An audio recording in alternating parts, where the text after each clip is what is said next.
একই জেলা ছিলাম অতীতে, এখন লক্ষ্মীপুর হয়ে গেল, নোয়াখালী হয়ে গেল, ফেনী হয়ে গেল। চৌমনি কলেজের ছাত্র ছিলাম, বেগমগঞ্জ স্কুলের ছাত্র ছিলাম, বাবা শিক্ষক ছিলেন, মা গৃহিণী ছিলেন। এদের সাথে একটা সম্পর্ক গড়ার সময় ছিল। এদের হাতেও রাজনীতি করে, এদের নেতার হাতেও আমরা কোনোদিন আমরা ভালো কিছু করার সুযোগ পাই। সে কারণে আল্লাহ পাক এমন এক মুহূর্তে, এমন এক সময়, এমন এক নেতার জন্ম দিয়েছে বাংলাদেশে, যিনি বুট জুতা পরে, খাকি কাপড় পরে পাকিস্তানের শপথ নিয়ে সেনাবাহিনীতে যোগ দিয়ে একটা অসাধারণ কৃতিত্ব অর্জন করেছিলেন সেই ৬৫ যুদ্ধে। তখন আমি ক্লাস 9-এর ছাত্র। প্রিয় সাথী বন্ধুগণ, আমি এই ৩-৪ জন লোকের নাম এই জন্য উল্লেখ করেছি, অবিচার যারা করেছেন তারা কিন্তু নির্মমভাবে ক্ষমতা থেকেও বিদায় নিতে হয়েছে। তারই উদাহরণ তো আজকে এই মুহূর্তে বাংলাদেশেও শেখ হাসিনাও পিতার মতো বিদায় নিতে বাধ্য হয়েছে। সবুজ, শিকদার, রহমত, রহিম, আজকে যারা আছেন আমরা হয়তো বা থাকবো না, কিন্তু ইতিহাস তো থাকে। ওয়ালটন আবারও মিলিয়নিয়ার অফারে ওয়ালটন ফ্রিজ কিনে আপনিও হয়ে যেতে পারেন মিলিয়নিয়ার। শহীদের ইতিহাস ৬৫ জন্ম হয় নাই আপনাদের। আজকে কেন মনে করি আপনাদেরকেও যেন আমার সামনে যে তরুণগুলা বসে আছে স্মরণ করতে পারে, এমন অবদান এ দেশের জন্য রেখে যাবেন, এই বিশ্বাস আমার আছে।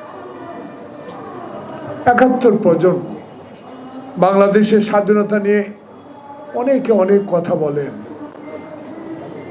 যুদ্ধে অংশগ্রহণ করার পরে অনেকে অনেক তিরস্কার করে কথা বলেছে, পাকিস্তান আর্মির সামনে যুদ্ধ করে বাংলাদেশ স্বাধীন করবেন, হাফ প্যান্ট পরে চলে গেছেন, বাপের থেকে টাকা চুরি করে হিন্দুস্তান চলে গেছেন, ফেরত আইছেন, ট্রেনিং নিছেন, এ ভাঙ্গা স্ট্যান্ড গান দিয়া এই পাকিস্তান আর্মির বিরুদ্ধে যুদ্ধ করে বাংলাদেশ স্বাধীন করবেন, তিরস্কার করতে। আমার সিভিক্স এর একজন প্রফেসর ছিল, খন্দকার, বাড়ি ফরিদপুর, চৌমনি কলেজের শিক্ষক, শান্তি বাহিনীর প্রধান, আমাকে খুব স্নেহ করতো। আমি আবার ভালো ফুটবল খেলতাম, খুব ফুটবল অনুরাগী ছিল।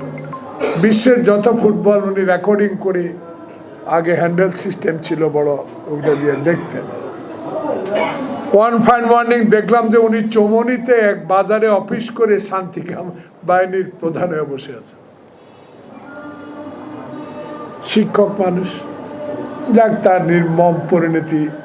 যে স্কুলের ছাত্র আমি, সেই স্কুলের ছাদের উপরে তাকে গুলি করতে হয়েছে আমরাই। যাক, এই কথাটা বলা অর্থ এই, যারা ৭১ নিয়ে কথা বলে, ৭১কে গ্রহণ করে নাই,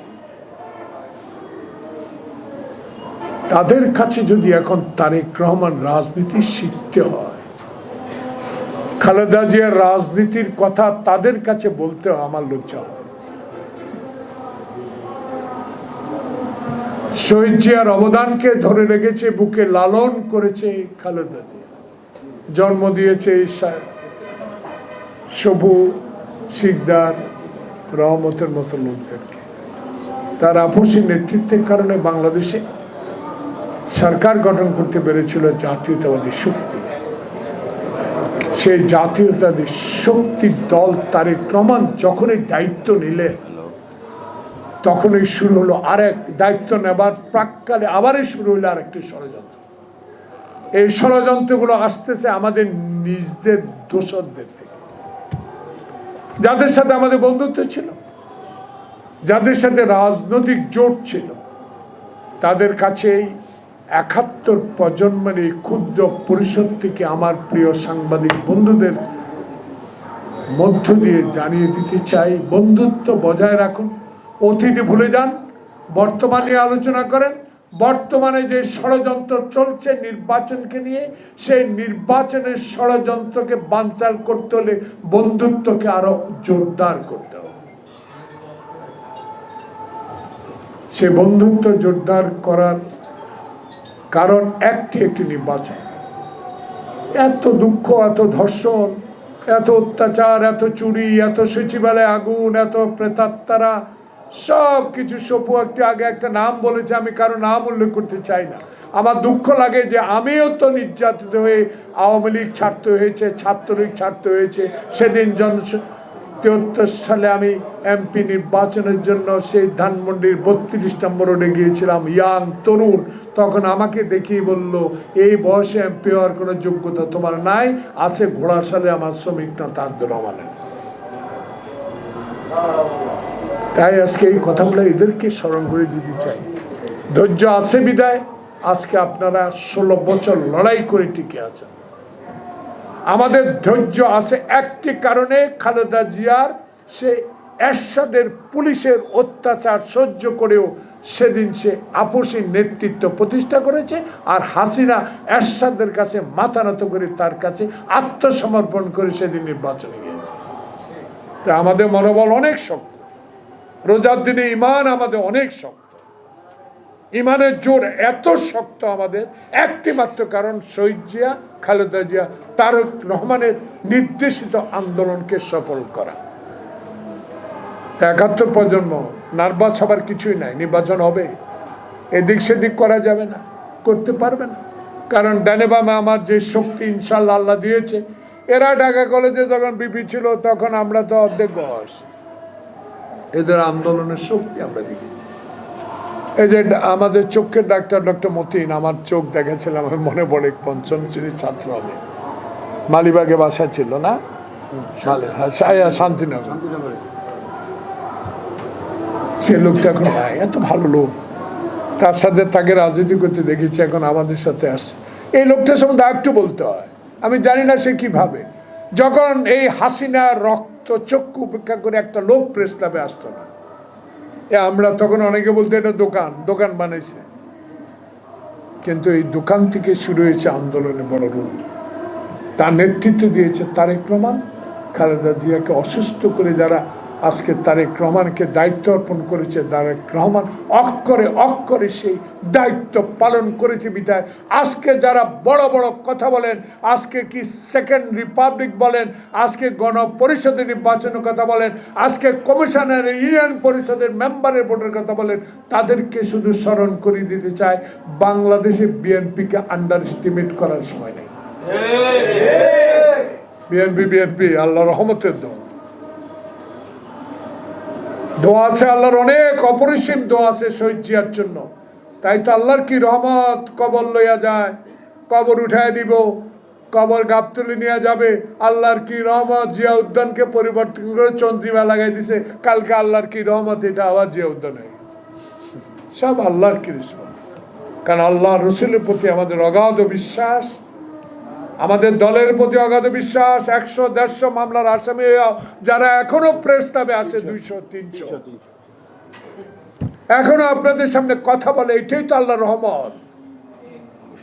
আল্লাহর রহমত আমরা আছি, থাকবো, তবে বাংলাদেশকে ভালোবাসি। গাছ দিয়ে বলেন যাই, কে বলতে পারবেন 2-1 নাম বলেন যাহা 12,000 কোটি, 13,000 কোটি, 14,000 কোটি ব্যাংকে লেনদেন করছে? ক্ষমতা তো 3 বার ছিল খালেদা জিয়া, যা বলেন হিসাব দেন। কি রে ভাই, 394 কোটি টাকা 5 জনের ব্যাংকে জব্দ করছে, কালকে দেখলাম। কি দেশ, গরিবের অর্থ এইভাবে পাচার করে, বাংলাদেশকে মেধা শূন্য করে, বাংলাদেশকে সে ভারতের কিছু কুচক্রী মহলের চক্রান্তে বাংলাদেশকে মেধাবিহীন করে এই হিন্দুস্তানের লোককে চাকরিতে পুনর্বল করার যে পরিকল্পনা হাসিনার ছিল, আল্লাহ পাক ছাত্র জনতার বৈষম্য বিরোধী আন্দোলন, তারেক রহমানের সমর্থন, আল্লাহ পাক হাসিনাকে বিদায় করে দিয়েছে। এখন আল্লাহর রহমত ইনশাল্লাহ এর মেধা তালিকার লোকে বাংলাদেশে চাকরি পাবে। তাই আজকে 71 প্রজন্ম ভুলে গেলে চলবে না। দেখেন কালকে পরশু, আমি সমালোচনা কারো করতে চাই না, কিন্তু আমার আবেগ বিবেক একজন ছাত্র কর্মী হিসাবে, স্বাধীনতার যোদ্ধা হিসাবে আমার কষ্ট লাগছে কালকে না পরশু একজন আমেরিকান গোয়েন্দা সংস্থার প্রধান একটা মিটিংয়ে এসে এক পরিকল্পিত সাংবাদিকের প্রশ্নের উত্তরে আমি আজকে উল্টা প্রশ্ন করতে চাই, যখন আপনি হিন্দুস্তান ভারতে, তখন নাগপুরে আগুন কেন? কেন নাগপুরে আগুন? 300 বছর আগে আওরঙ্গ কি করেছে, সম্রাট কি করেছে? 300 বছর মুসলিম শাসন হয়েছে, 200 বছর ব্রিটিশ শাসন করেছে, এমন অবস্থা হয় নাই। এখন মোদি তুমি ক্ষমতা আসার পরে এইসব অচল অবস্থা কারা সৃষ্টি করছে? কারা এইসব 300 বছর আগের পুরানো কবরকে আজকে উচ্ছেদ করার ষড়যন্ত্র করছে? এইসব ষড়যন্ত্রের প্রেতাত্মা মোদি এবং মোদির আশ্রয়ে হাসিনা আবারও বাংলাদেশে এই আমার ডক্টর ইউনূস সরকারকে অস্থিতিশীল করার একটা প্রয়াস ওই দেশ থেকে শুরু হয়েছে।